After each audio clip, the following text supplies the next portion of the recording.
J'ai couru dans ce couloir d'hôpital comme si ma vie en dépendait. Mes chaussures résonnaient bruyamment sur le carrelage. Ce bruit sourd qu'on n'entend qu'à l'hôpital, mêlé à l'odeur âcre des produits de nettoyage qui me piquaient la gorge. Mon cœur battait si fort que je le sentais dans ma tête, dans mon cou, dans chaque fibre de mon corps de 66 ans qui, soudain, me paraissait si vieux. Michael, mon fils, mon unique fils, hospitalisation d'urgence. Ces mots avaient retenti au téléphone 40 minutes plus tôt, et je n'avais pas cessé de trembler depuis. J'ai serré mon sac contre ma poitrine en tournant au coin, cherchant frénétiquement le numéro de chambre qu'on m'avait donné. 312, 312. Les numéros sur les plaques de porte se confondaient. 308, 310. J'approchais. Bientôt, je pourrais respirer. Je pourrais le voir. Je pourrais le serrer dans mes bras et lui dire que tout irait bien. Comme je l'avais fait toute sa vie. Parce que c'est ce que font les mères, n'est-ce pas? On répare ce qui est cassé. On apaise la douleur. On donne tout, absolument tout, sans rien attendre en retour. Et j'avais tellement donné. Tellement que parfois je me demandais s'il restait quelque chose de moi sous toutes ces couches de sacrifice. Mais à cet instant précis, rien de tout cela n'avait d'importance. L'essentiel était d'arriver dans cette chambre, de voir mon fils, de savoir ce qui s'était passé. Le téléphone a sonné pendant que je préparais le dîner. J'ai laissé tomber la cuillère en bois dans la casserole en entendant la voix glaciale de Victoria à l'autre bout du fil. Michael est à l'hôpital. Accident. Viens si tu veux. Puis elle a raccroché. Comme ça, sans me dire de quel genre d'accident il s'agissait, ni sa gravité, ni même s'il était conscient ou non. Juste ces mots durs, sur ce ton qu'elle employait toujours avec moi, comme si j'étais un fardeau, comme si mon existence était un inconvénient dans sa vie parfaite avec mon fils. Mais je n'avais pas le temps d'y penser maintenant. 311, j'y étais presque. Mes mains tremblaient tandis que je remettais mon manteau en place, tandis que j'essayais de maîtriser ma respiration haletante. Je devais être forte pour lui. Je devais être la mère que j'avais toujours été. La mère qui ne déçoit jamais. La mère toujours présente, même quand personne ne la voit, même quand personne ne la remercie. C'est à ce moment-là que je l'ai senti. Une main forte m'a agrippé le bras et m'a tiré sur le côté avec une force surprenante. J'ai failli crier, mais une autre main a doucement couvert ma bouche tandis qu'une voix de femme murmurait avec urgence à mon oreille. « Cache-toi et attends. Fais-moi confiance. » C'était une infirmière. Je l'ai reconnue à son uniforme que j'ai aperçu, à l'odeur de savon médical qui émanait d'elle. Elle avait l'air d'avoir une quarantaine d'années. Un visage grave, des yeux sombres d'une étrange clarté. Elle m'a poussé doucement mais fermement vers la porte entr'ouverte de la chambre 311, juste à côté de celle de Michael. Ne fais pas de bruit. Ne sors pas. Regarde et écoute. Tu comprendras tout plus tard. Et avant que je puisse réagir, avant que je puisse demander ce qui se passait, elle a détalé dans le couloir, ses chaussures résonnant sur le sol. Je suis resté là, figé derrière cette porte, le cœur battant la chamade pour une toute autre raison. Ce n'était plus seulement la peur pour mon fils. C'était autre chose, quelque chose de sombre et de pesant que je ne pouvais pas encore nommer. La chambre était vide, obscure. Elle sentait le linge propre et cette climatisation artificielle qui vous assèche la bouche. Je me suis appuyé contre le mur, essayant de comprendre ce qui venait de se passer. Pourquoi une infirmière inconnue m'avait caché comme si j'étais en danger? En danger? Moi? Cela paraissait absurde, mais quelque chose dans son regard, quelque chose dans l'urgence de sa voix m'a retenu. « Faites-moi confiance », avait-elle dit. Et pour une raison que je ne saurais expliquer, je l'ai fait. Peut-être parce que, dans ce moment de désespoir absolu, la moindre main tendue était comme une bouée de sauvetage. Peut-être parce qu'après tant d'années d'invisibilité, d'indifférence, quelqu'un me voyait enfin, me protégeait. Même si j'ignorais de quoi.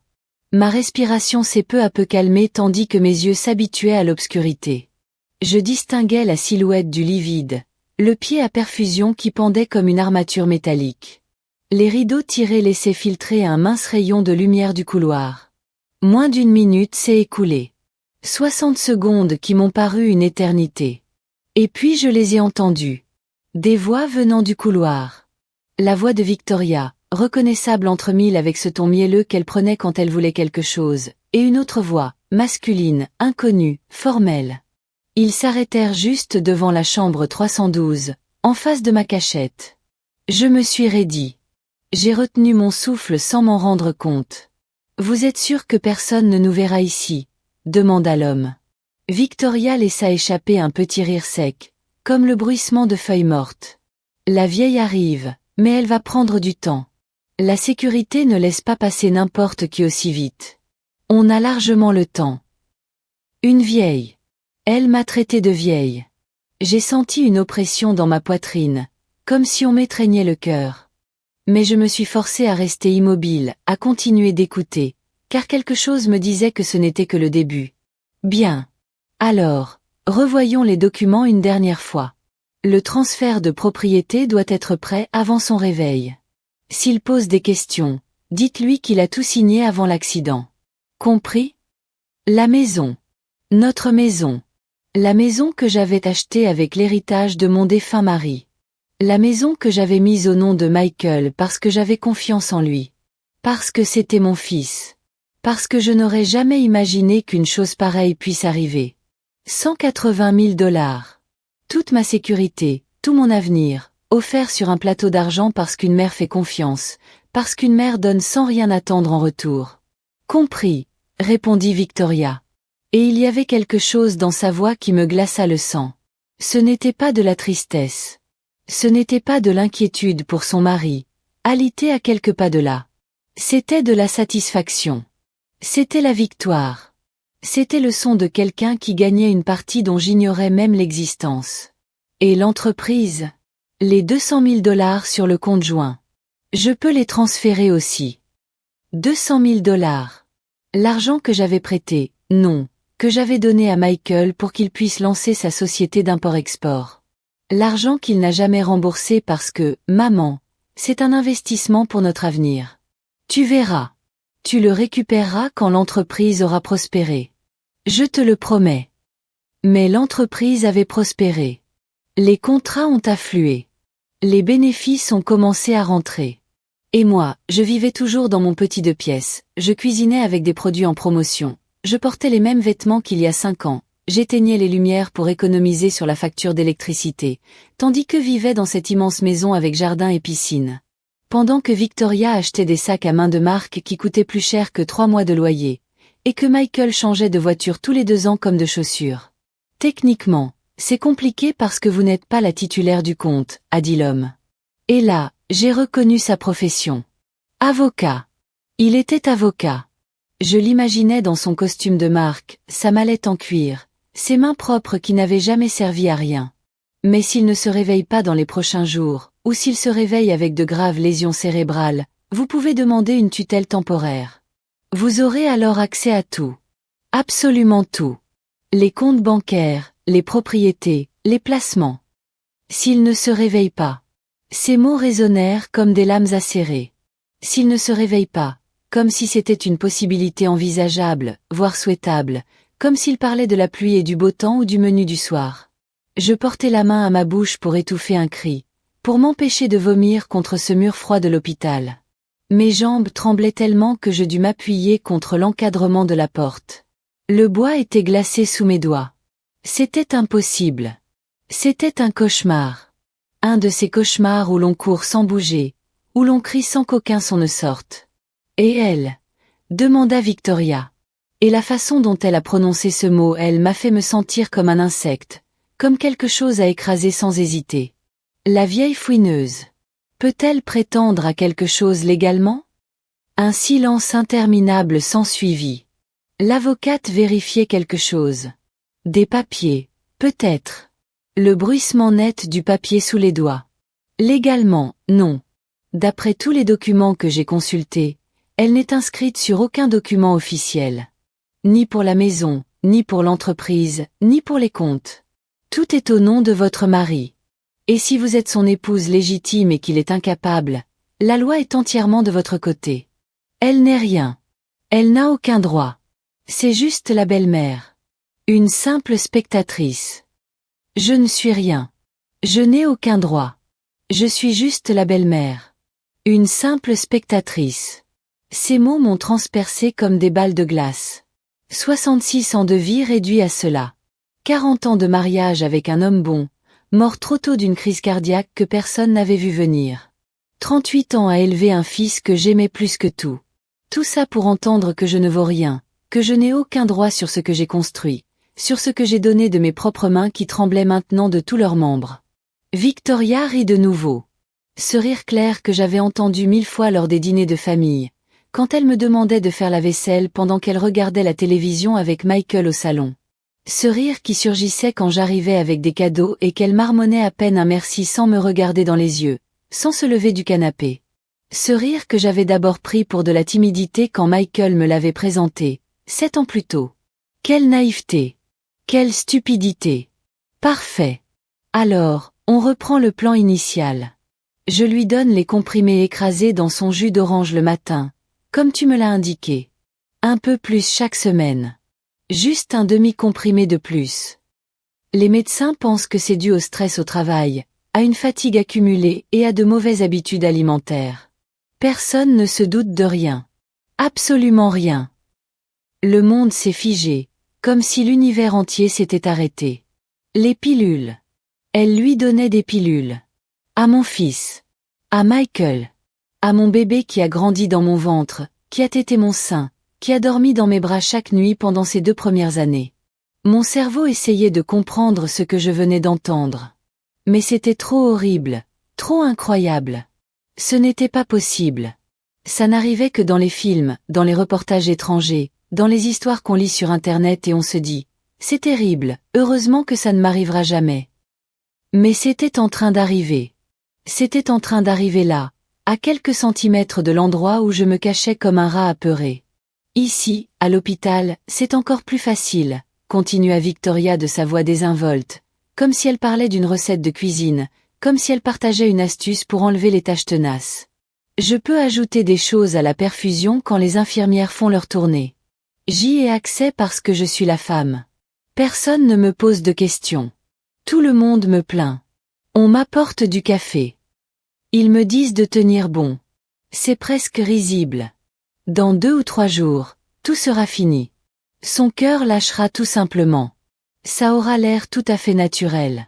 Ça arrive tout le temps aux hommes de 42 ans qui travaillent trop et ne prennent pas soin d'eux. Les statistiques sont de notre côté. 42 ans. Mon fils avait 42 ans et sa femme prévoyait de le tuer comme si elle planifiait des vacances. J'ai senti mes jambes flancher. J'ai glissé le long du mur jusqu'à m'asseoir sur le sol froid de cette pièce vide. Mes mains couvraient ma bouche si fort que je sentais mes dents contre mes lèvres. Je ne pouvais pas pleurer. Je ne pouvais pas émettre un son.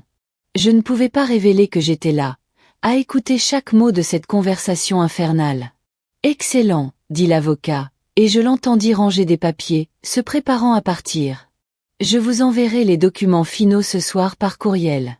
Signez-les électroniquement et je m'occupe du reste.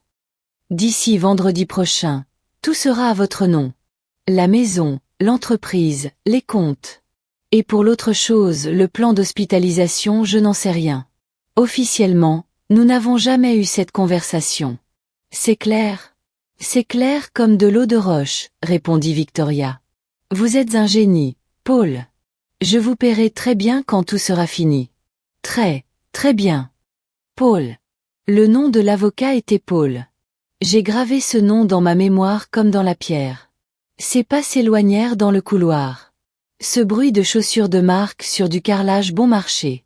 Mais Victoria resta là. J'entendais sa respiration. Je sentais sa présence de l'autre côté de cette fine cloison qui nous séparait. Puis elle parla, mais cette fois, elle était seule. Elle se parlait à elle-même, ou peut-être à Michael, inconscient dans ce lit. « Pauvre idiot », murmura-t-elle, et sa voix était chargée d'un venin si pur qu'il me brûlait. « Tu croyais m'avoir conquise avec tes fleurs bon marché et tes promesses en l'air. Je ne t'ai jamais aimé. Pas un seul jour. Mais tu avais ce qu'il me fallait. Une mère stupide, riche, avec une entreprise florissante, une maison entièrement payée, et assez naïve pour tout mettre à ton nom sans aucune protection légale. Tu étais la cible idéale. Chaque mot était une gifle. Chaque phrase était un coup de couteau en plein cœur. 7 ans. 7 ans de mariage. 7 ans de mensonges. 7 ans de comédie. 7 ans pendant lesquels j'ai cru que mon fils était heureux. Tous ces moments que j'avais mal interprétés me sont revenus en mémoire. Tous ces signes que j'avais ignorés. Les fois où je venais le voir et où Victoria disparaissait dans la chambre avec une excuse quelconque. Les fois où Michael avait l'air fatigué, pâle, mais disait que c'était pour le travail. Les fois où j'avais proposé mon aide et où il avait refusé catégoriquement, comme si ma présence le dérangeait. Maman, je ne suis plus un enfant. Je peux gérer mes propres problèmes. Mais ce n'étaient pas ses problèmes. C'était elle. C'était le poison qu'il buvait sans le savoir chaque matin avec son jus d'orange.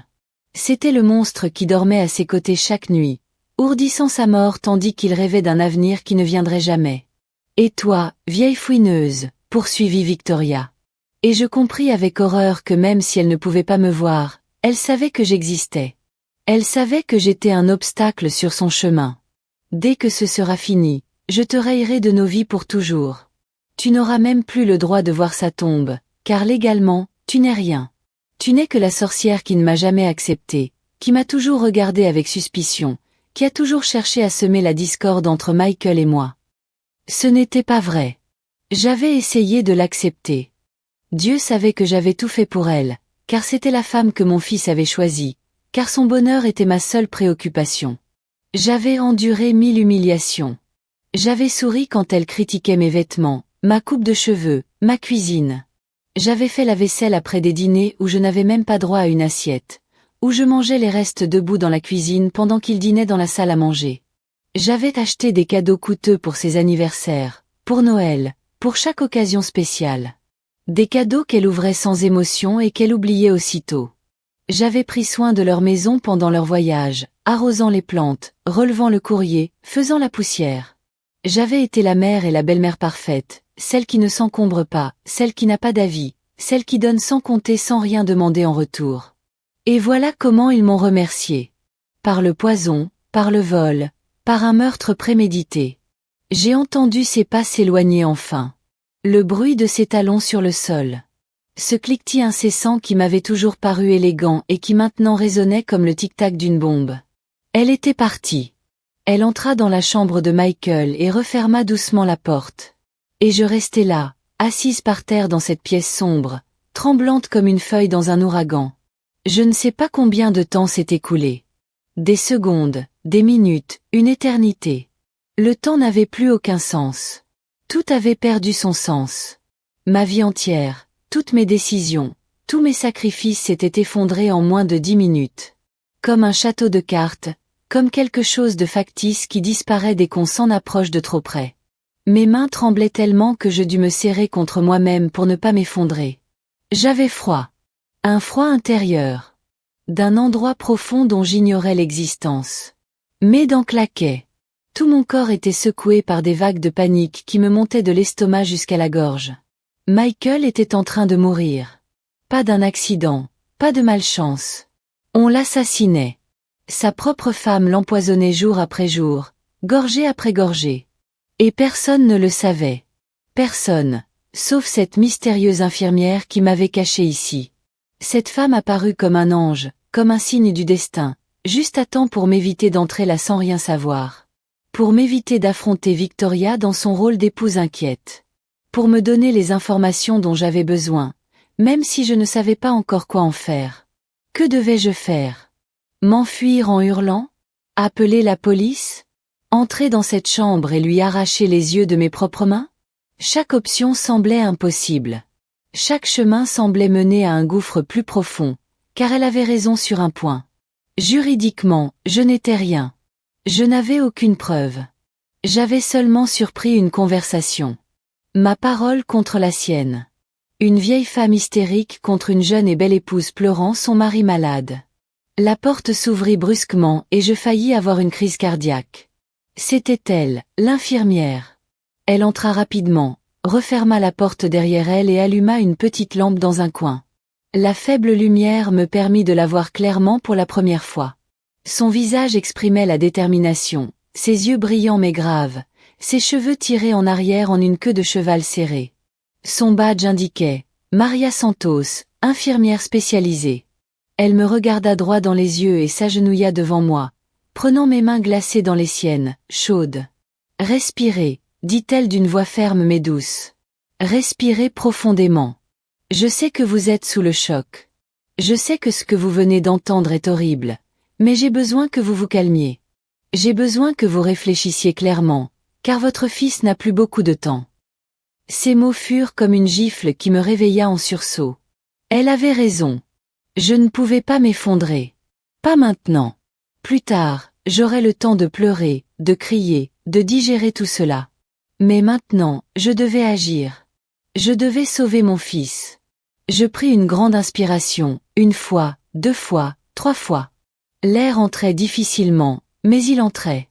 Mon cœur battait encore trop vite, mais au moins il battait. Comment le saviez-vous? J'ai réussi à demander d'une voix rauque. Comment saviez-vous qu'elle? Maria soupira et s'assit par terre à côté de moi, le dos appuyé contre le mur. Je m'occupe de votre fils en consultation externe depuis 3 semaines. Il venait tous les 5 jours avec des symptômes étranges. Une fatigue extrême, des vertiges, des nausées, un rythme cardiaque irrégulier. Les médecins n'ont rien trouvé de précis. Ils ont dit que c'était le stress. Mais j'ai déjà vu ces symptômes. Ma sœur est morte comme ça il y a 4 ans. Son mari l'a empoisonnée avec des anticoagulants pendant des mois. Quand on a compris, il était trop tard. Son corps était ravagé de l'intérieur. Sa voix s'est brisée en prononçant ces derniers mots, et j'ai vu la vieille douleur briller dans ses yeux. Elle avait perdu sa sœur de la même façon horrible. Et maintenant, elle essayait de sauver mon fils. Elle essayait d'empêcher une autre famille de vivre le même cauchemar. J'ai commencé à avoir des soupçons il y a 1 semaine, a-t-elle poursuivi. Ma femme était toujours trop calme, trop maîtresse d'elle-même. Elle ne pleurait jamais, ne paniquait jamais. Elle ne demandait que des nouvelles des résultats, des délais de convalescence, des procédures légales au cas où il deviendrait incapable de prendre des décisions. Des questions étranges pour quelqu'un qui est censé aimer son conjoint. Alors j'ai demandé à voir ses anciennes analyses de sang d'il y a 6 mois, avant l'apparition des symptômes, et je les ai comparées aux analyses actuelles. Il y a une énorme différence. Ces taux de certaines substances sont complètement altérés, d'une manière anormale, qui ne peut se produire qu'en cas d'empoisonnement intentionnel et continu. Maria sortit son téléphone et me montra une série de chiffres et de graphiques que je ne comprenais pas entièrement, mais qui étaient terrifiants. Des lignes rouges qui montaient et descendaient comme des montagnes russes, des valeurs marquées de points d'exclamation. J'ai parlé au docteur Anderson, le chef du service de toxicologie. C'est le seul en qui j'ai confiance ici. Je lui ai fait part de mes soupçons. Il a accepté d'enquêter discrètement, mais il nous fallait des preuves plus solides. Il fallait la prendre sur le fait.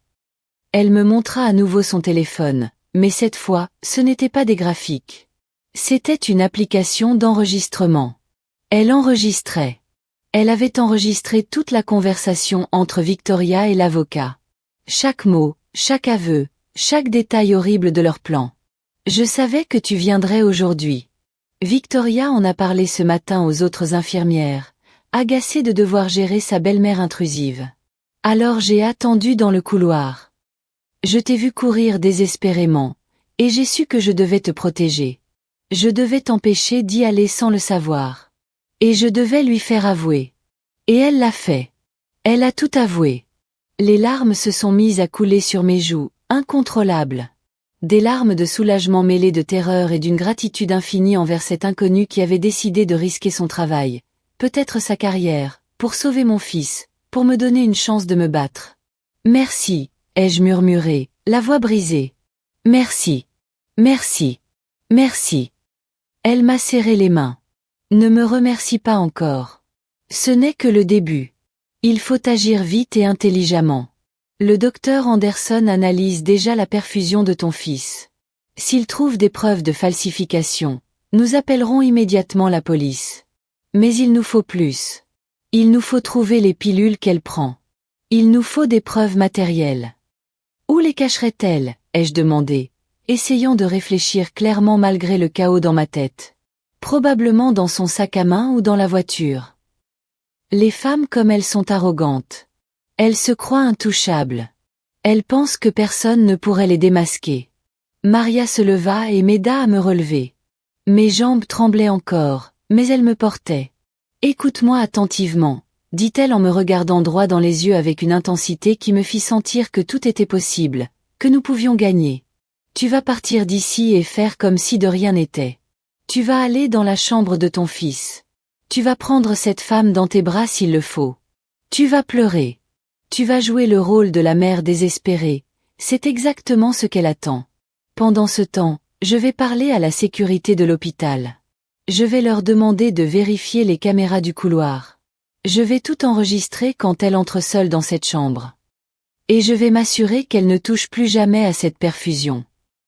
J'ai hoché la tête, essayant d'assimiler toutes les instructions. Jouer la comédie, faire semblant, devenir ce qu'elle attendait de moi. Une vieille femme naïve et désespérée. Je pouvais le faire. Je le faisais depuis des années sans même m'en rendre compte. Et une dernière chose, ajouta Maria à voix basse. Ne dis rien à ton fils pour l'instant. S'il se réveille, s'il peut parler, ne lui dis pas ce que tu sais. Il pourrait ne pas te croire. Il pourrait penser que tu exagères. Que tu es jalouse. Que tu inventes des histoires. Les hommes amoureux sont aveugles.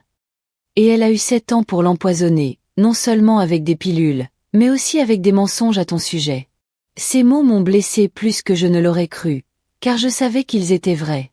Michael avait changé avec moi ces dernières années. Il était devenu distant, froid, agacé par ma présence. Combien de fois avait-il annulé notre déjeuner? Combien de fois avait-il oublié mon anniversaire? Combien de fois m'avait-il dit qu'il était trop occupé pour me voir? Et j'avais toujours pensé que c'était à cause du travail, du stress, que ça faisait partie de la vie de famille. Je n'avais jamais imaginé qu'elle lui soufflait du poison à l'oreille chaque soir. Il pense que c'est de sa faute s'il est malade, à cause du surmenage. Elle a parfaitement construit cette histoire. Si tu arrives maintenant en l'accusant de meurtre, il la défendra et nous perdrons notre chance de le sauver. Elle avait raison. Tout en moi avait envie de se précipiter dans cette pièce et de crier la vérité à mon fils, de le secouer jusqu'à ce qu'il se réveille et voie le serpent à ses côtés. Mais je ne pouvais pas. Je devais être lucide. Je devais jouer le jeu, du moins pour l'instant. J'essuyai mes larmes du revers de la main. Je remis mon manteau en place. Je pris une dernière grande inspiration. Très bien, dis-je d'une voix plus ferme que je ne l'étais réellement. Je vais le faire. Je vais faire semblant.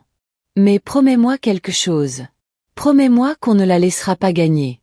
Promets-moi que mon fils vivra. Promets-moi que cette femme paiera pour chaque goutte de poison qu'elle lui a administrée, pour chaque mensonge qu'elle a proféré, pour chaque seconde de souffrance qu'elle lui a infligée. Maria me regarda avec une détermination farouche qui me rappela pourquoi je lui avais fait confiance dès le premier instant. Je te le promets, cette femme perdra non seulement tout ce qu'elle comptait voler, mais elle passera le reste de sa vie en prison. Je m'en assurerai personnellement. Elle ouvrit la porte avec précaution, jetant un coup d'œil dehors pour s'assurer que le couloir était libre. Elle me fit un signe de tête à peine perceptible, et je quittai cette pièce qui avait été à la fois mon refuge et mon enfer ces dernières minutes. Le couloir était plus encombré à présent. Il y avait plus d'infirmières, plus de médecins, plus de familles attendant des nouvelles de leurs proches, toutes absorbées par leur propre tragédie, inconscientes du drame qui se déroulait à quelques pas de là. Je m'approchai de la porte 312 d'un pas qui semblait étranger au mien. J'avais l'impression de flotter, comme si mon corps agissait par instinct tandis que mon esprit restait prisonnier de cette horrible conversation que j'avais entendue. Ma main effleura le métal froid de la porte. Je pris une dernière inspiration et entrai. La chambre était plus grande que je ne l'avais imaginé. Des machines partout, des moniteurs émettant un léger bip, des poches de perfusion pendantes comme des larmes figées. Et au centre de tout cela, dans ce lit blanc, se trouvait mon fils. Mon Michael. Il paraissait si petit, si fragile, relié à 1000 fils et tubes. Sa peau avait un teint grisâtre qui me terrifiait. Ses lèvres étaient sèches. Il avait des cernes profonds sous les yeux, que je ne lui avais jamais vus. Ce n'était plus l'homme fort qui avait porté mes courses 2 mois auparavant. Ce n'était plus le petit garçon qui avait appris à faire du vélo au parc, criant « Regarde, maman !» sans les mains, tandis que je courais derrière lui, terrifié à l'idée qu'il tombe. C'était quelqu'un consumé, détruit de l'intérieur. Et à côté de son lit, tenant sa main avec une douceur qui, je le savais maintenant, n'était que pure comédie, il y avait elle. Victoria était parfaite, Comme toujours. Ses cheveux bruns impeccablement coiffés, son maquillage discret mais élégant, sa robe couleur crème qui coûtait probablement plus cher que mon loyer. Ses yeux verts, que j'avais trouvés magnifiques, me paraissaient maintenant être des yeux de serpent. Quand elle m'a vu entrer, son expression a immédiatement changé. Ses yeux se sont remplis de larmes, sa bouche a tremblé. Elle a porté la main à sa poitrine, comme pour retenir un sanglot. « Hélène » a-t-elle dit d'une voix brisée, et elle s'est même levée pour me prendre dans ses bras. Je me suis forcée à accepter cette étreinte, à la serrer dans mes bras, à sentir son corps chaud contre le mien et à ne pas penser que ce même corps avait froidement orchestré la mort de mon fils. Son parfum coûteux m'envahit les narines. Il sentait les fleurs et les mensonges. « Merci d'être venu » murmura-t-elle contre mon épaule. « Je sais que tu as dû prendre 2 bus. Je sais que c'est loin pour toi, mais j'avais besoin que tu sois là. Michael a besoin de toi. » Menteuse. Femme menteuse. Elle n'avait pas besoin de moi. Elle m'avait appelé uniquement pour sauver les apparences, pour que personne ne soupçonne, à sa mort, qu'elle avait tenu sa mère à l'écart. Je me suis doucement éloignée d'elle, essuyant mes larmes, pourtant bien réelles, même si elle pensait qu'elles étaient dues à de mauvaises raisons. « Que s'est-il passé ?» demandai-je, et ma voix sonna exactement comme elle devait sonner, terrifiée, confuse, désespérée. Victoria soupira théâtralement et se rassit près du lit, reprenant son rôle d'épouse dévouée. Il était au bureau. D'après ses collègues, il est devenu soudainement très pâle. Il s'est mis à transpirer. Il se plaignait de douleurs à la poitrine et de difficultés respiratoires. Ils ont cru à une crise cardiaque. Ils ont immédiatement appelé une ambulance. Elle marqua une pause, essuyant une larme probablement aussi fausse que tout chez elle. Les médecins disent que son cœur est très fragile, qu'il est très stressé, qu'il ne prend pas soin de lui. Je lui ai répété 1000 fois de ralentir, que l'argent ne vaut pas plus que sa santé. Mais vous le connaissez. Têtu comme une mule. Comme quand il était petit, je suppose. Cette remarque avait fait mouche. Elle essayait de créer un lien avec moi, de me faire sentir que nous formions une équipe, que nous aimions toutes les deux cet homme et voulions son bonheur. Quelle comédienne! Quel monstre convaincant! Que disent les médecins?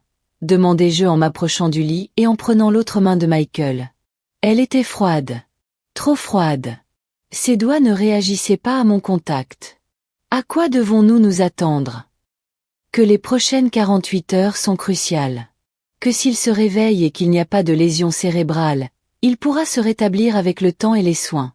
S'il se réveille. Ces mots encore, mais cette fois-ci prononcés avec une fausse tristesse qui me retourna l'estomac. Mais ils ont aussi dit, poursuivit-elle, sa voix baissant d'un ton plus intime, comme si elle me confiait un secret, qu'il y a une chance qu'il ne se réveille pas. Ou qu'il se réveille, mais qu'il ne soit plus le même. Des lésions cérébrales, comme ils disent. Qu'il ne pourra peut-être plus jamais travailler, qu'il aura peut-être besoin de soins constants. Elle me préparait.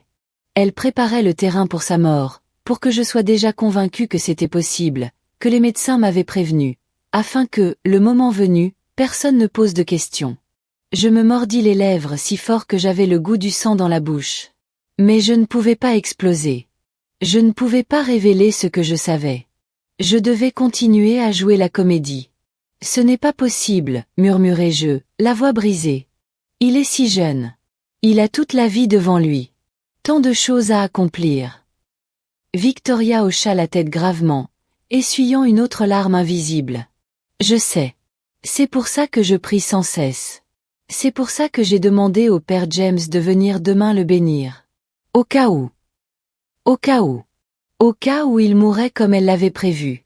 Au cas où le poison aurait finalement fait son effet. Au cas où personne ne s'en apercevrait à temps. Mais quelqu'un l'avait remarqué. Maria l'avait remarqué. Et maintenant, je le savais aussi. Et nous n'allions pas laisser faire ça. Puis-je rester un instant seul avec lui? J'ai demandé, espérant une réponse positive. J'avais besoin de m'éloigner de sa présence toxique. J'avais besoin de respirer sans que son parfum m'envahisse. Victoria a hésité. J'ai aperçu une ombre de méfiance traverser son visage une fraction de seconde avant qu'elle ne remette son masque de belle-fille compréhensive. Bien sûr. Je vais chercher du café. Tu veux quelque chose? Un thé chaud, peut-être? J'ai secoué la tête. Je veux juste parler à mon fils. Elle a hoché la tête et a quitté la pièce d'un pas élégant, refermant doucement la porte derrière elle. Dès qu'elle fut sortie, je me suis effondrée sur le lit, serrant Michael dans mes bras avec toute la délicatesse du monde pour ne pas rompre le lien qui nous unissait. « Pardonne-moi » ai-je murmuré contre ses cheveux qui sentaient l'hôpital et la maladie. « Pardonne-moi de ne pas avoir compris plus tôt. Pardonne-moi de ne pas t'avoir protégé. Mais je te jure sur tout ce qui m'est cher que je ne la laisserai pas gagner. Je vais te soutenir, mon amour. Je vais te sauver, même si c'est la dernière chose que je fais en ce monde. » Je l'ai embrassé sur le front avec une infinie tendresse, sentant sa peau froide et moite sous mes lèvres. Ses paupières ont légèrement tremblé, comme si, au plus profond de son inconscience, il m'entendait, comme si une partie de lui savait que sa mère était là, se battant pour lui, comme toujours. J'ai essuyé mes larmes et me suis redressée juste au moment où la porte s'est ouverte à nouveau. Mais ce n'était pas Victoria. C'était Maria qui poussait un chariot de médicaments. Elle m'a fait un signe de tête presque imperceptible. Il y avait des nouvelles. « Madame Hélène » a-t-elle dit d'une voix professionnelle, jouant parfaitement son rôle. « Pourriez-vous me suivre un instant? Le docteur Anderson souhaite vous parler de l'état de santé de votre fils. Cela ne prendra que quelques minutes. » J'ai hoché la tête et l'ai suivi hors de la pièce, traversant le couloir jusqu'à une petite salle de consultation vide. Dès qu'elle a fermé la porte, son expression a complètement changé. Elle n'était plus l'infirmière aimable et professionnelle qu'elle était. Elle était devenue une guerrière, porteuse d'informations cruciales. « Nous l'avons trouvé », a-t-elle déclaré sans préambule. Le docteur Anderson a analysé la poche de perfusion et a trouvé des traces de warfarine. C'est un anticoagulant très puissant. À dose contrôlée, il est utilisé en médecine, mais aux concentrations que nous avons trouvées, il est conçu pour provoquer des hémorragies internes. Le monde s'est mis à tourner autour de moi. Warfarine. Anticoagulant. Hémorragie interne. Mon fils se vidait lentement de son sang, et personne ne l'avait remarqué jusqu'à présent. Ce médicament ne lui avait pas été prescrit, a poursuivi Maria d'une voix tendue. Quelqu'un a ajouté le produit à la perfusion après sa préparation. Et ce n'est pas tout. Nous avons visionné les enregistrements des caméras de sécurité des dernières 24 heures. On y voit Victoria entrer seule dans la chambre à 3 reprises, sans la présence d'une infirmière. À 2 reprises, on la voit clairement toucher la poche de perfusion. Nous avons des preuves visuelles. Mon cœur battait si fort que je l'entendais dans mes oreilles. Nous avions des preuves. De vraies preuves. Pas seulement l'enregistrement audio, mais aussi des preuves matérielles et une vidéo. Avez-vous déjà appelé la police? Demandai-je d'une voix étranglée. Maria secoua la tête. Le docteur Anderson est en train de le faire. Mais il y a un problème. Victoria a des droits légaux en tant que son épouse. Si elle se doute de quelque chose, elle peut partir avant l'arrivée de la police. Elle peut détruire des preuves. Elle peut contacter son avocat et préparer sa défense. Nous devons la garder ici sans qu'elle se doute de rien jusqu'à l'arrivée des policiers. Combien de temps? 20 minutes. Une demi-heure maximum. Le commissariat le plus proche est à 10 minutes, mais ils doivent préparer les documents, venir avec des enquêteurs spécialisés. Vous devez retourner là-bas et faire comme si de rien n'était. Occupez-la. Faites-la parler. Faites tout ce qu'il faut. 20 minutes. Une demi-heure. Une éternité quand on joue la comédie devant quelqu'un qui a planifié de tuer son fils. Mais je pouvais le faire. Je devais le faire. Il y a autre chose, dit Maria en sortant à nouveau son téléphone. En vérifiant les caméras, on a trouvé ça. Ça date d'il y a 3 jours. Elle me montra une vidéo en noir et blanc. On y voyait Victoria sur le parking de l'hôpital, au téléphone. Il n'y avait pas de son, mais je pouvais voir son langage corporel. Elle était détendue, presque heureuse. Elle souriait. À un moment donné, elle a même ri. Une femme dont le mari est gravement malade ne rit pas comme ça sur le parking de l'hôpital, dit Maria avec dégoût. On a demandé au service technique d'essayer de lire sur ses lèvres ou de récupérer le son ambiant, mais c'est difficile. Cependant, il y a un moment où elle regarde directement une caméra à proximité sans savoir qu'elle est là, et on peut clairement lire ce qu'elle dit. Elle mit la vidéo en pause à ce moment précis et zooma sur l'image. Victoria disait quelque chose, et même s'il n'y avait pas de son, on lisait parfaitement sur ses lèvres. Bientôt je serai libre. Bientôt je serai libre. 3 mots qui confirmaient tout. Qui scellait son destin. Qui prouvait que ce n'était pas de l'amour inquiet, mais un froid calcul. On va aussi donner ça à la police, dit Maria en rangeant son téléphone. C'est une preuve supplémentaire, un élément de preuve de plus qui montre que tout était prémédité, mûrement réfléchi, et qu'elle avait agi en toute conscience. J'acquiesçai, sentant quelque chose se durcir en moi. Je n'étais plus seulement la mère désespérée. Je n'étais plus la vieille femme naïve manipulée pendant des années. J'étais devenue quelqu'un d'autre, plus forte, prête à tout pour protéger son fils. J'y retourne, dis-je avec une fermeté qui me surprit moi-même. Je vais la retenir là-bas. Et quand la police arrivera, je veux être là. Je veux voir son visage quand elle comprendra qu'elle a perdu. Que toute sa mise en scène n'a servi à rien. Que cette vieille idiote n'était pas si bête, finalement. Maria sourit pour la première fois depuis le début de tout ça. Tu es plus forte que tu ne le crois, Hélène. Ton fils a de la chance de t'avoir.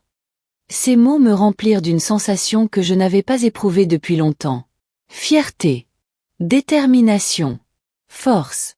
Je suis retournée dans la chambre à pas mesurés, contrôlant ma respiration, préparant mon coup de maître. Victoria était déjà revenue et assise à la même place, tenant la main de Michael, le regardant avec cette fausse inquiétude que je reconnaissais maintenant sans peine. « Tout va bien ?»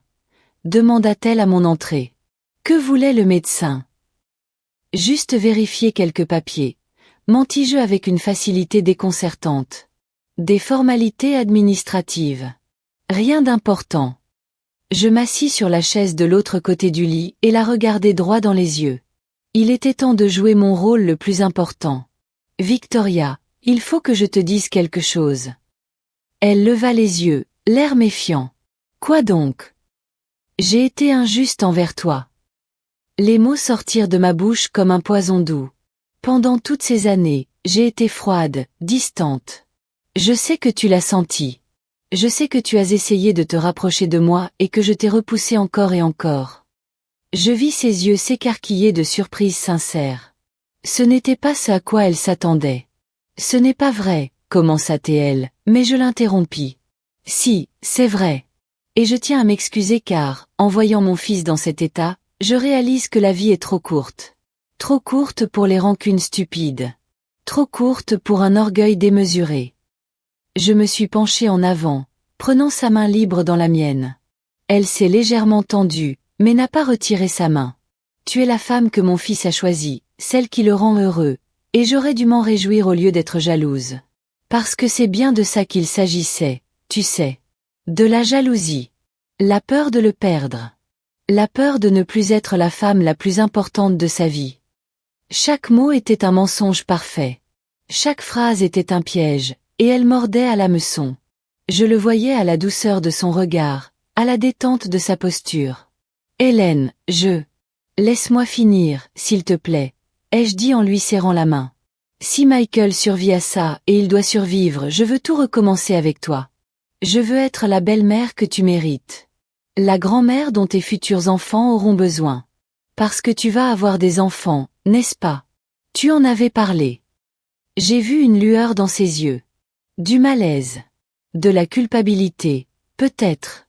Ou tout simplement l'agacement de devoir continuer à jouer la comédie alors qu'elle pensait avoir gagné. Oui, finit-elle par dire. On en avait parlé. Une fois que les affaires seraient plus stables. Une fois qu'on n'aurait plus d'économie. Encore des mensonges. Il n'avait jamais été question d'enfant. Seulement d'un veuvage précoce et d'une richesse facile. Eh bien, quand il sera parti d'ici, je vais t'aider. J'ai des économies. Ce n'est pas grand-chose, mais c'est toujours ça. Je pourrais peut-être t'aider pour l'apport initial d'une plus grande maison. Une avec un jardin pour les enfants. Ce serait mon cadeau. Pour la famille que tu vas fonder. J'ai vu ses yeux briller un instant. Une cupidité pure et dure. Même maintenant, même au beau milieu de son plan machiavélique, l'idée d'avoir plus d'argent l'excitait. Tu n'es pas obligée de faire ça, Hélène, dit-elle doucement. Mais ses yeux disaient le contraire. Ses yeux criaient. Donne-moi plus. Donne-moi tout. Je le veux. C'est la moindre des choses après toutes ces années de distance. D'ailleurs, je n'ai personne d'autre. Quand je mourrai, tout ce que je possède appartiendra à Michael, et par conséquent à toi aussi. Autant en profiter ensemble tant que je suis en vie. Je me trahissais complètement. Je me dépeignais comme la vieille femme naïve et fortunée qu'elle avait toujours cru que j'étais. Et ça a marché. Je la voyais se détendre peu à peu, la tension quittait ses épaules. Elle croyait m'avoir enfin brisé, avoir enfin gagné ma confiance. Tu es si généreuse, dit-elle, en me serrant même la main avec ce qui, je suppose, se voulait affectueux. Michael a beaucoup de chance de t'avoir comme mère. J'ai dû me mordre la langue pour ne pas lui cracher la vérité au visage. Nous avons continué à parler de choses et d'autres, de souvenirs inventés, de projets d'avenir qui ne verraient jamais le jour. Je jouais le rôle de la belle-mère repentante, et elle celui de la belle-fille indulgente. Deux actrices sur une petite scène, attendant que le rideau tombe. Je jetai un coup d'œil discret à l'horloge. 15 minutes s'étaient écoulées. 5 de plus. 5 minutes de plus et la police arriverait. 5 minutes de plus et tout ce théâtre prendrait fin. Tu sais ce que je voudrais? Dis-je soudain, comme si l'idée venait de me traverser l'esprit. Je voudrais que, lorsque Michael se réveillera, la première chose qu'il voit soit les deux femmes les plus importantes de sa vie se tenant la main. Unies. Ensemble pour lui. Victoria sourit, d'un sourire si doux, si faux, si parfaitement répété. J'adorerais ça, Hélène. J'adorerais ça. Mais soudain, son expression changea. Une ombre passa sur son visage. Elle se raidit et lâcha ma main. Qu'est-ce que c'est que ce bruit? Demanda-t-elle en tournant la tête vers la porte. Je l'entendis moi aussi. Des voix dans le couloir. Plusieurs voix. Des pas rapides. Le bruit caractéristique d'une activité urgente. Et puis la porte s'ouvrit brusquement. 4 personnes entrèrent. 2 policiers en uniforme, une femme en tailleur, manifestement une inspectrice, et derrière eux, Maria et le docteur Anderson. Victoria se leva d'un bond, les yeux écarquillés. « Que se passe-t-il » demanda-t-elle. Et pour la première fois depuis que je la connaissais, sa voix trahissait une véritable peur. L'inspectrice s'avança, exhibant son insigne. « Victoria est, je suis l'inspectrice Rachel Williams. Je vous demande de nous suivre pour répondre à quelques questions concernant l'état de santé de votre mari. » Des questions? Quel genre de questions? Mon mari est malade. Il a fait un malaise. Quel rapport avec la police? Sa voix monta d'un ton, devenant plus aiguë, plus désespérée. Le masque commençait à se fissurer. Nous avons trouvé des preuves que M. Michael a été victime d'un empoisonnement intentionnel et continu. L'analyse toxicologique révèle des taux dangereux de warfarine dans son organisme, une substance qui ne lui avait pas été prescrite et qui a été délibérément ajoutée à son traitement hospitalier. Le silence qui suivit fut assourdissant. Victoria resta parfaitement immobile, la bouche légèrement ouverte, les yeux passant du détective au policier puis à Maria, calculant les circonstances, cherchant une issue. « C'est ridicule », finit-elle par dire, d'une voix glaciale. La douceur avait complètement disparu. C'est une erreur. Une erreur médicale. On a confondu les médicaments. Ça arrive tout le temps dans les hôpitaux. Ce n'est pas une erreur, intervint le docteur Anderson en s'avançant. Nous avons les images de vidéosurveillance qui vous montrent en train de toucher la perfusion de votre mari à 3 reprises. Nous avons des preuves matérielles de la substance retrouvée. Et nous avons ceci. Maria sortit son téléphone et lança l'enregistrement. La voix de Victoria emplit la pièce, claire comme de l'eau. Je lui donne les comprimés écrasés dans son jus d'orange le matin. Un peu plus chaque semaine. Les médecins pensent que c'est le stress. Personne ne se doute de rien. Ici, à l'hôpital, c'est plus facile. Je peux ajouter des choses à la perfusion. Dans 2 ou 3 jours, ce sera fini. Je la vis se décomposer. Ses jambes tremblaient. Elle cherchait désespérément quelque chose à dire, une excuse, un mensonge qui pourrait la sauver. Mais il n'y avait rien. Il l'avait prise la main dans le sac. Cet enregistrement a été sorti de son contexte, tenta-t-elle, mais sa voix manquait de conviction. Je n'ai jamais, Ce n'est pas ce que ça donne l'impression. Nous avons également votre conversation avec votre avocat, Paul Martinez, qui, soit dit en passant, est interrogé en ce moment même, poursuivit l'inspectrice Rachel d'une voix ferme et professionnelle. Nous possédons des documents prouvant des tentatives de transfert de propriété frauduleux. Nous avons votre historique de recherche Internet concernant des poisons indétectables et des symptômes d'empoisonnement. Nous avons suffisamment de preuves pour vous inculper de tentatives de meurtre avec préméditation et de fraude. Victoria me regarda alors. Ses yeux verts, jadis si beaux, étaient maintenant emplis d'une haine pure. « C'est toi, siffla-t-elle comme un serpent. C'est toi qui as fait ça. Vieille fouineuse. Vieille sorcière. Tu ne pouvais pas te taire et laisser les choses suivre leur cours. Il a fallu que tu fourres ton nez là où je n'avais rien à faire. » Je me levai lentement et m'avançai vers elle avec un calme que je ne me connaissais pas. Je me plantai devant elle, la regardant droit dans les yeux. « Je suis sa mère, » dis-je d'une voix basse mais pleine de force. « Et une mère protège toujours ses enfants. Toujours. Vous pensiez pouvoir me duper. Vous pensiez que j'étais une vieille femme stupide et riche. Vous pensiez pouvoir tout me voler, tuer mon fils et vous en tirer. Mais vous aviez tort. Vous aviez complètement tort. Victoria est, dit l'un des policiers en sortant les menottes. Vous êtes en état d'arrestation pour tentative de meurtre au premier degré. Vous avez le droit de garder le silence. Tout ce que vous direz pourra être retenu contre vous devant un tribunal. Vous avez droit à un avocat. Si vous n'en avez pas les moyens, un avocat vous sera commis d'office. Les menottes émirent ce bruit métallique caractéristique en se refermant sur ses poignets. Elle résista d'abord, criant que c'était une erreur, qu'elle était accusée à tort, que son avocat les poursuivrait tous en justice. Mais les policiers restèrent professionnels. Ils la maintinrent fermement et commencèrent à la faire sortir de la pièce. Juste avant de franchir la porte, elle se retourna pour me regarder une dernière fois. « Vous croyez avoir gagné ?» cracha-t-elle, la haine dans chaque mot. « Mais il ne te croira jamais. Quand il se réveillera, je lui dirai que tu as tout inventé. Que tu es jalouse. Que tu es folle. Et il me croira. Il me croit toujours. » J'ai souri, non pas de joie, mais avec la satisfaction de celle qui sait qu'elle a le dernier mot. Peu importe ce qu'il croit désormais. La justice ne dépend pas de son opinion. Elle dépend des preuves. Et les preuves te condamnent. Ils l'ont emmené. Ses cris ont résonné dans le couloir avant de s'estomper au loin. Je suis restée là, tremblante de la tête aux pieds, sentant enfin l'adrénaline qui m'avait tenue debout pendant une heure me quitter. Mes jambes ont flanché et Maria a accouru pour me soutenir, m'aidant à m'asseoir avant que je ne tombe. « C'est fini », a-t-elle murmuré en me serrant dans ses bras. « C'est fini. Tu as été formidable. Tu as sauvé ton fils. » Mais je ne pouvais pas encore me réjouir car Michael était toujours inconscient dans ce lit. Michael était encore empoisonné. Michael se battait encore pour sa vie. « Docteur », dis-je d'une voix tremblante en regardant Anderson. « Mon fils. Est-ce qu'il va s'en sortir?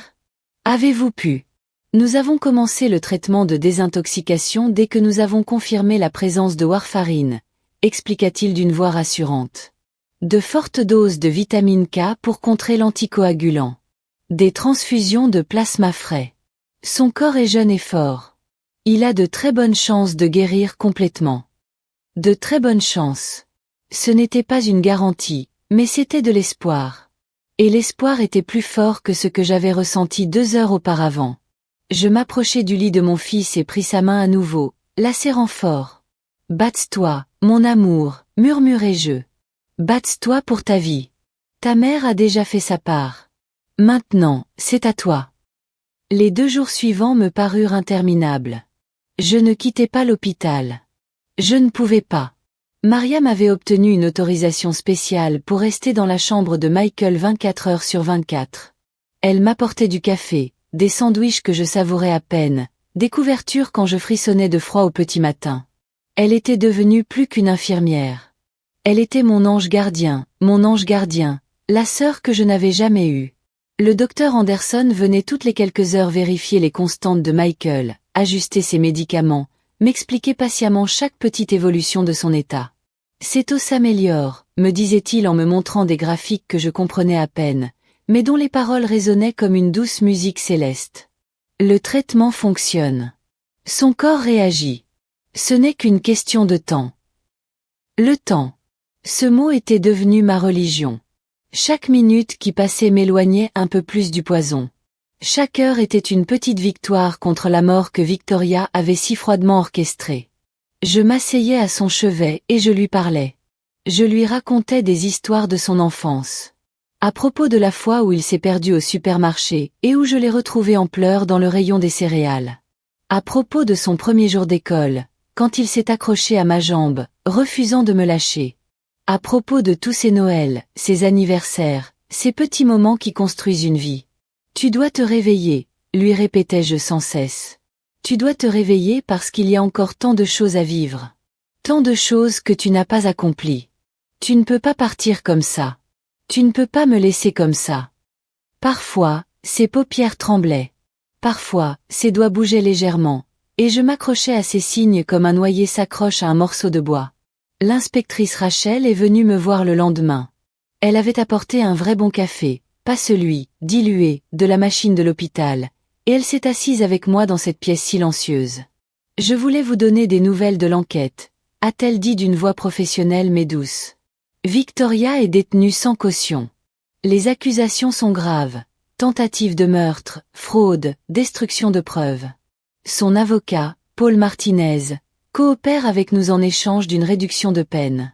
Il a tout avoué, les transferts de propriété qu'il préparait, les faux documents, tout.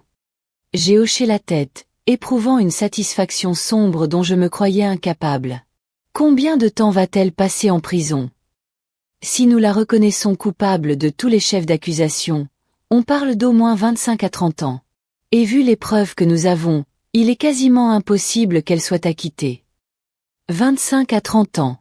Une vie entière. Assez de temps pour que sa beauté s'estompe derrière les barreaux. Assez de temps pour qu'elle paie pour chaque goutte de poison qu'elle a administrée à mon fils. Il y a autre chose que vous devriez savoir, a poursuivi Rachel en sortant un dossier de sa mallette. Nous avons enquêté sur son passé. Victoria n'est pas son vrai nom. Elle s'appelle Karen Roberts. Elle a des antécédents judiciaires pour fraude et escroquerie dans 2 États différents. Elle épouse des hommes riches, les manipule pour qu'ils lui prennent leurs biens, puis disparaît. Votre fils n'était pas sa première victime. Il était la 4e. J'ai eu l'impression de recevoir un coup de poing dans l'estomac. 4e. Michael était sa 4e victime. Et les autres? Je n'ai pas pu terminer ma question. Rachel a secoué la tête. Les 3 autres ont survécu, mais ils ont tout perdu. Maison, commerce, économie. L'un d'eux a essayé de la dénoncer, mais elle avait été si méticuleuse avec les papiers qu'ils n'ont rien pu prouver. Il a fait faillite et s'est enfui dans un autre état. Elle a changé de nom, d'apparence, et a recommencé avec votre fils. Elle a fini par faire une erreur. Elle était trop ambitieuse, trop impatiente.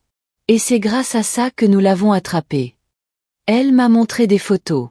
Victoria avec une autre couleur de cheveux. Victoria avec un autre style. Mais le même regard froid. Le même sourire calculateur. Ces hommes veulent témoigner, dit Rachel.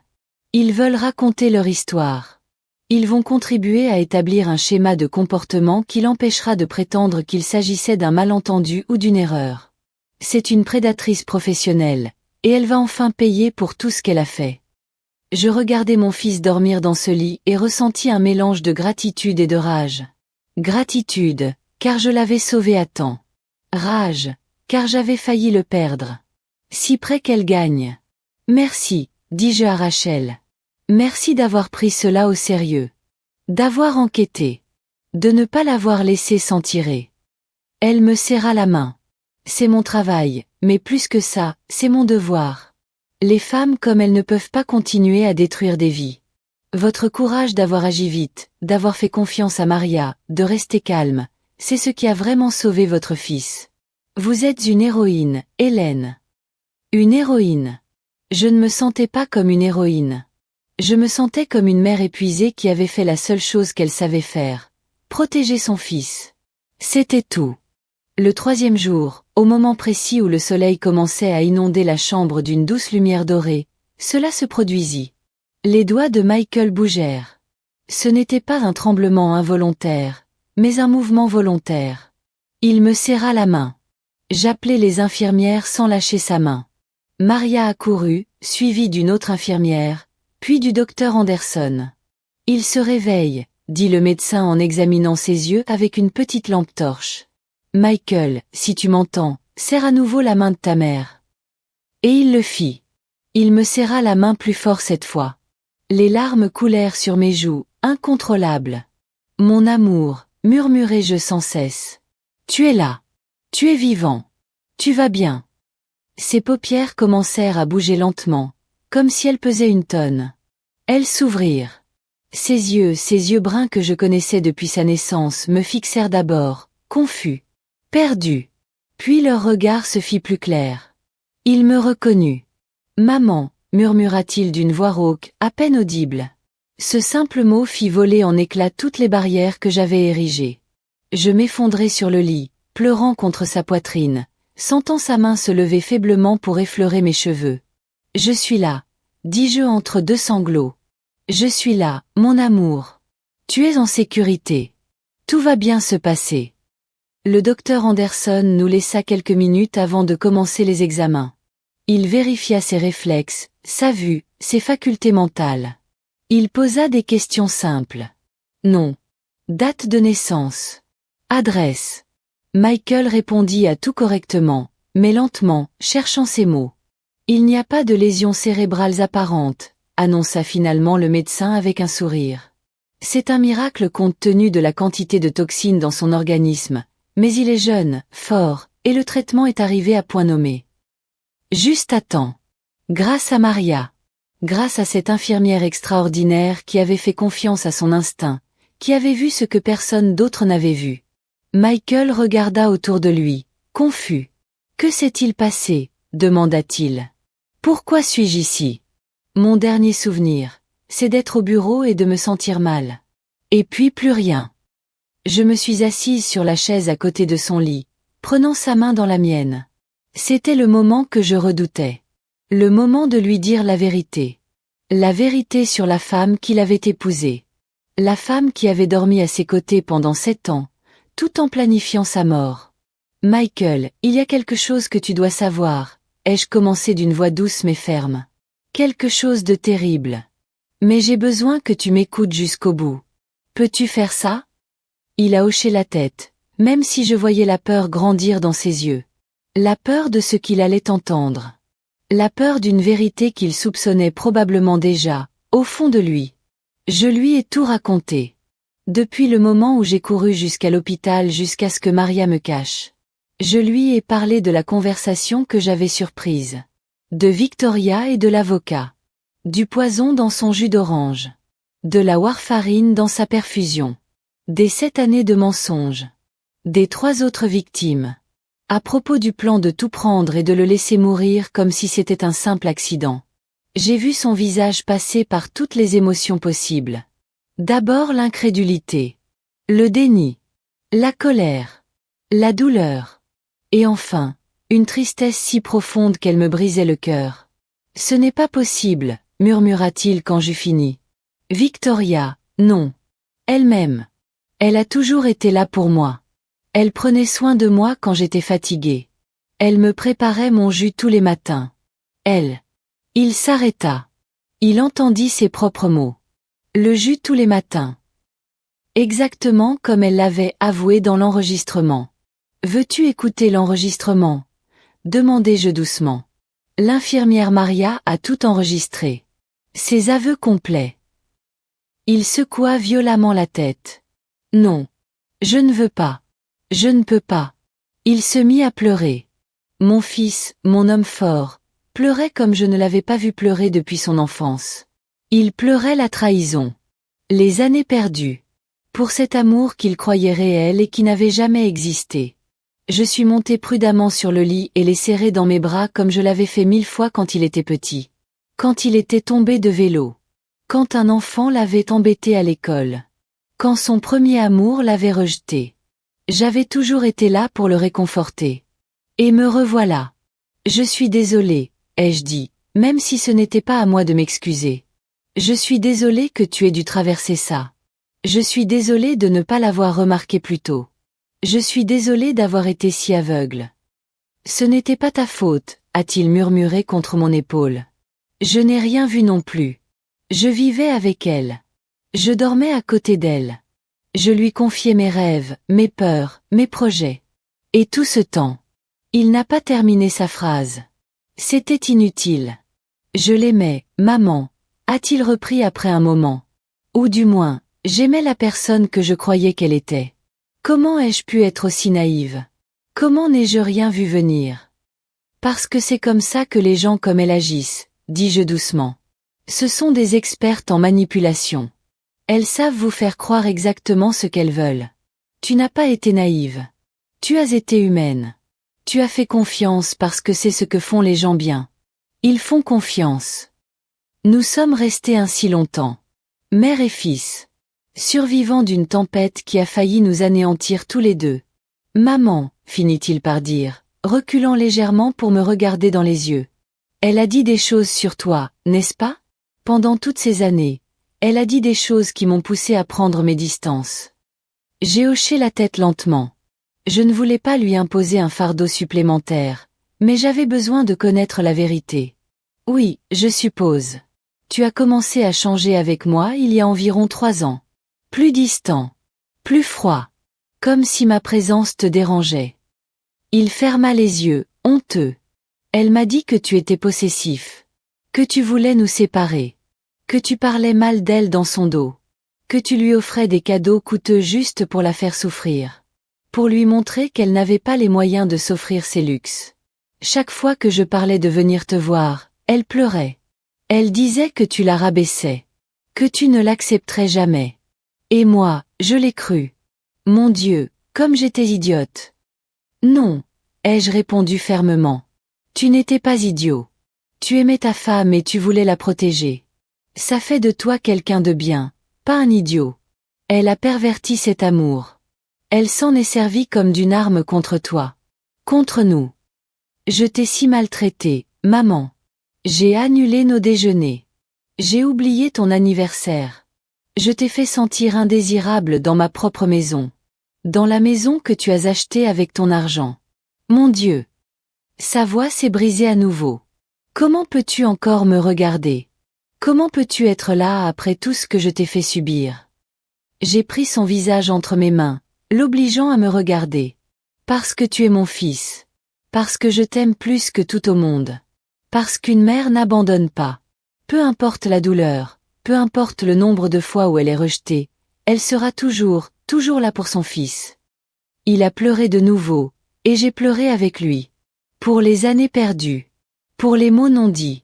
Pour toutes ces fois où j'avais eu envie de l'appeler et où je ne l'avais pas fait, sachant que ça l'agacerait. Pour toutes ces nuits où je m'étais couchée en me demandant ce que j'avais bien pu faire de mal. Pour toute cette souffrance inutile que nous avions tous deux endurée. L'inspectrice Rachel est venue plus tard dans la journée pour recueillir la déposition de Michael. C'était difficile. Il devait se souvenir de détails qu'il aurait préféré oublier. Les matins où il se réveillait faible. Les fois où Victoria insistait pour qu'il prenne ses vitamines. Qu'il boive son jus spécial. Les soirs où elle lui disait qu'il avait l'air fatigué, qu'il travaillait trop, qu'il avait besoin de se reposer. Tout cela faisait partie du plan. Chaque geste d'attention était en réalité un pas de plus vers sa mort. Il y a quelque chose que vous devez savoir, dit Rachel après avoir fini de prendre des notes. La maison à votre nom, celle que votre mère a achetée, Victoria avait entamé les démarches de transfert. Mais nous les avons arrêtées à temps. La propriété vous appartient toujours.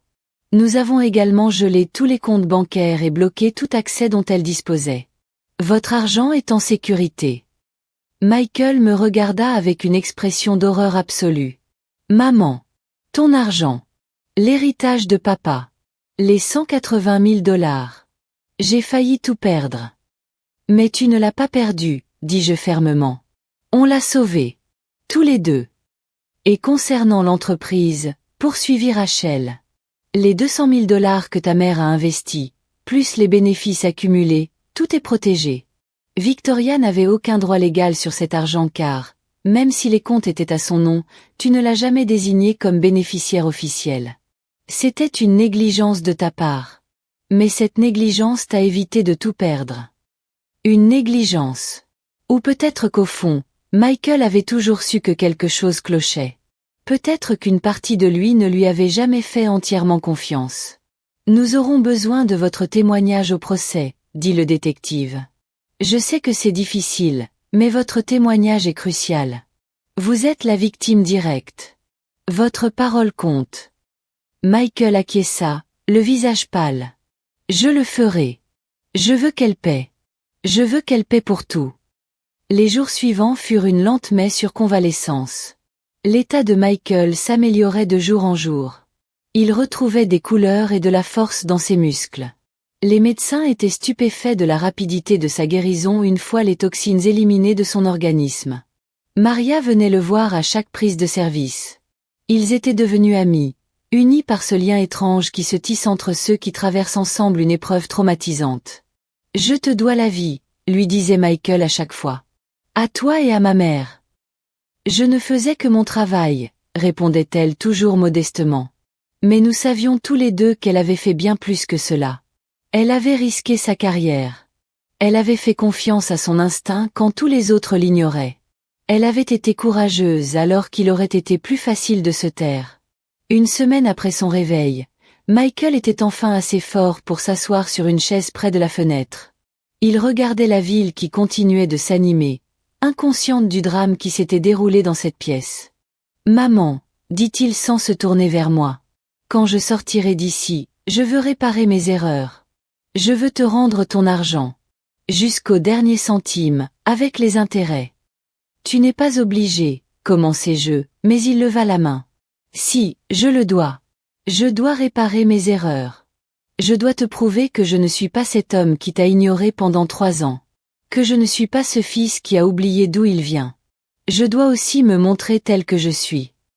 Je m'approchai et m'assis sur la chaise à côté de lui. Tu n'as rien à me prouver. Tu l'as déjà fait. Tu as survécu. Tu es là. C'est tout ce dont j'ai besoin. Mais il me faut plus, insista-t-il en se tournant enfin vers moi. Je dois me retrouver. L'homme que j'étais avant elle. Le fils dont tu étais fier. M'aideras-tu à le retrouver? Je pris sa main et la serrai fort. Toujours, mon amour. Toujours. Le procès eut lieu 6 mois plus tard. 6 mois durant lesquels Michael se rétablit complètement.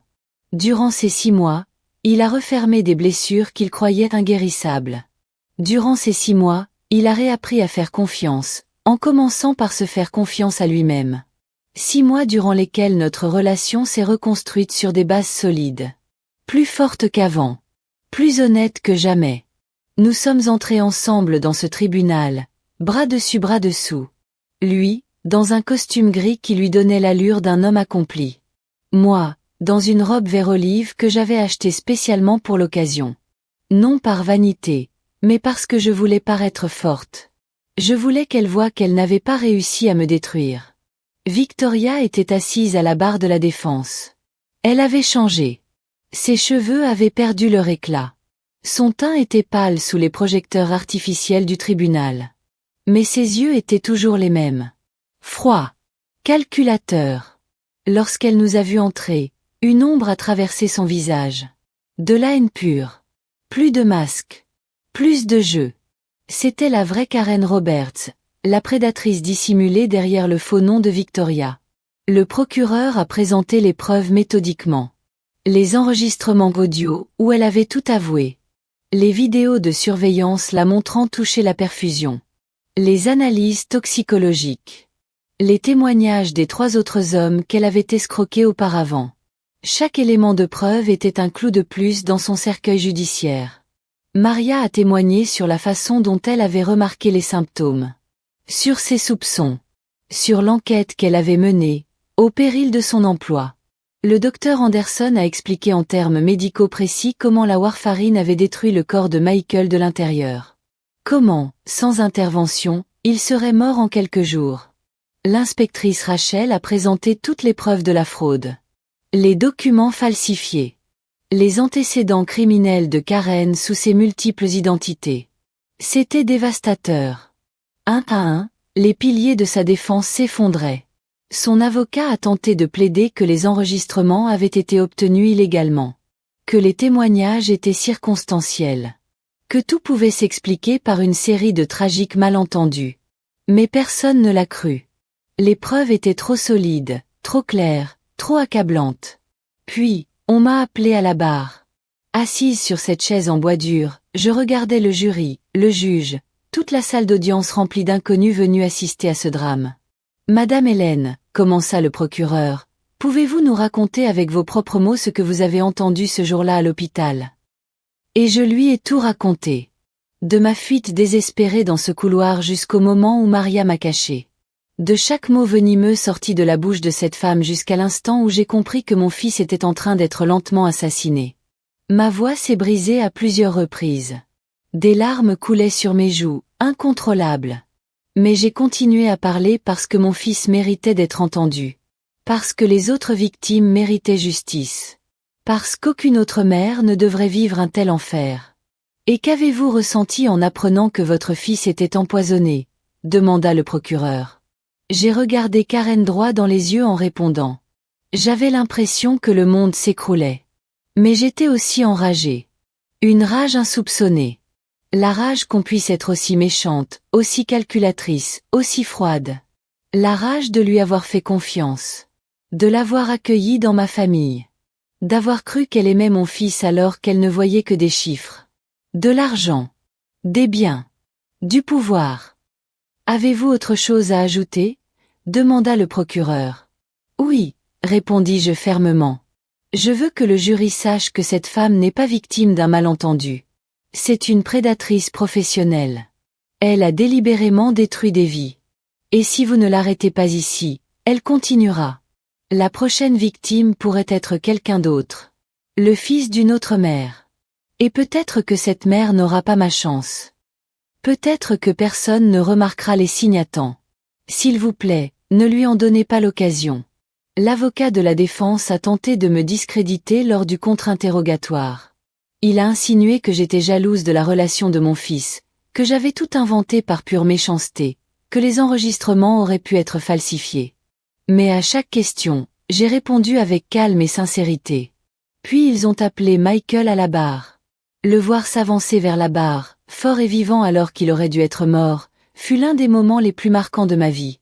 Il a témoigné des années de mariage, de la façon dont elle l'avait systématiquement isolé de moi, des symptômes qu'il avait ignorés, les prenant pour du stress, du jus d'orange qu'elle lui préparait avec amour chaque matin, de la façon dont il se sentait de plus en plus mal, mais qu'elle le persuadait qu'il avait juste besoin de repos, que les médecins exagéraient, que tout irait bien. L'aimiez-vous? A demandé le procureur. J'aimais la personne que je croyais qu'elle était, a répondu Michael fermement. Mais cette personne n'a jamais existé. C'était un masque.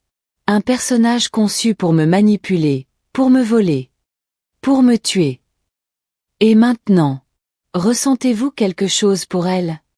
Michael la regarda droit dans les yeux pour la première fois depuis le début du procès. De la pitié, finit-il par dire. De la pitié qu'on puisse vivre ainsi. Sans amour véritable. Sans liens authentiques. Juste calculatrice. Toujours calculatrice. Quelle vie vide ça doit être. Je vis une lueur dans les yeux de Karen. Pour la première fois depuis le début, je la vis véritablement touchée. Non pas par la culpabilité, mais par le mépris dans la voix de Michael. Le mépris de quelqu'un qui ne la craignait plus. Les délibérations du jury durèrent moins de 3 heures. À leur retour, le juge demanda, « Le jury a-t-il rendu son verdict ?» « Oui, votre honneur, » répondit le président du jury. « Pour tentative de meurtre au premier degré, nous déclarons l'accusé coupable. Pour fraude aggravée, coupable. Pour falsification de documents, coupable. Sur tous les chefs d'accusation, nous la déclarons coupable. » Le marteau du juge s'abattit. Le bruit résonna dans la salle d'audience comme un coup de tonnerre. Karen ne pleura pas. Elle ne supplia pas. Elle resta assise, figée, tandis que les agents s'approchaient. La sentence, 32 ans de prison, sans possibilité de libération conditionnelle avant 20 ans. 32 ans. Assez de temps pour que toute sa beauté s'éteigne. Assez de temps pour qu'elle paie pour chaque vie qu'elle avait détruite. Alors qu'il l'emmenait hors de la salle, elle s'arrêta près de notre table. Elle nous regarda, Michael et moi, avec ses yeux verts remplis de venin. « Ce n'est pas fini, siffla-t-elle. Je trouverai un moyen de m'en sortir. Et quand je l'aurai trouvé, vous n'y arriverez pas, l'interrompit Michael d'un calme absolu. Et même si vous y arriviez, je m'en fiche. Vous n'avez plus aucun pouvoir sur moi. Vous n'êtes qu'une criminelle de plus en route pour la prison. Rien de spécial. Rien de mémorable. Rien. Ce fut le coup de grâce. Voir son ego s'effondrer. Voir la réalité de sa situation la rattraper enfin. Ils l'ont emmenée, et c'était la dernière fois que nous l'avons vue. Devant le tribunal, un groupe de journalistes nous attendait. Michael avait décidé de parler publiquement de ce qui s'était passé. Il voulait avertir les autres. Il voulait que son histoire serve à quelque chose. Je m'appelle Michael Hay, commença-t-il devant les caméras.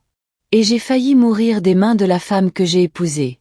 Mais je suis là aujourd'hui grâce à 3 personnes incroyables. Maria Santos, une infirmière qui a fait confiance à son instinct. Le docteur Anderson, qui a pris ses inquiétudes au sérieux.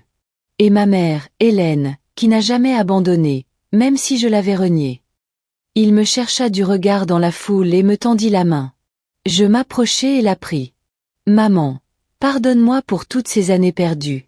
Pour les appels ignorés. Pour les anniversaires oubliés. Pour t'avoir fait sentir que tu n'étais pas importante. Je passerai le reste de ma vie à me rattraper. Tu l'as déjà fait, ai-je répondu, les larmes aux yeux. Tu as survécu. C'est tout ce dont j'avais besoin. 3 mois plus tard, nous avons vendu la maison. Cette maison que j'avais achetée avec tant d'amour ne contenait plus que d'amers souvenirs. Avec cet argent, Michael a acheté un nouvel appartement. Plus petit, mais lumineux. Et avec le reste, nous avons fait quelque chose que je n'aurais jamais imaginé. Nous avons créé une fondation. Elle s'appelle Mère Vigilante et se consacre à aider les familles victimes de fraude ou de violences conjugales. Nous offrons des conseils juridiques gratuits, un soutien psychologique et un hébergement temporaire si nécessaire. Maria fait partie de l'équipe. Elle aide à repérer les signes d'empoisonnement ou de maltraitance dans les établissements médicaux. Elle forme d'autres infirmières à faire confiance à leur intuition. La première année, nous avons aidé 17 familles. 17 histoires qui auraient pu se terminer en tragédie, mais qui ont trouvé de l'aide à temps. Et moi, Hélène, la vieille femme qu'ils croyaient invisible, je suis devenue la voix de ceux qui ne pouvaient pas parler. Je donne des conférences dans les hôpitaux, les centres communautaires, partout où l'on m'invite. Je raconte mon histoire sans honte, car la honte n'est pas la mienne. Elle appartient aux prédateurs qui se cachent derrière des sourires charmeurs. Aujourd'hui, tandis que j'écris ces lignes depuis mon nouvel appartement avec vue sur l'océan, un appartement que je me suis offert avec mes économies, je ressens quelque chose que je n'avais pas ressenti depuis des années, la paix.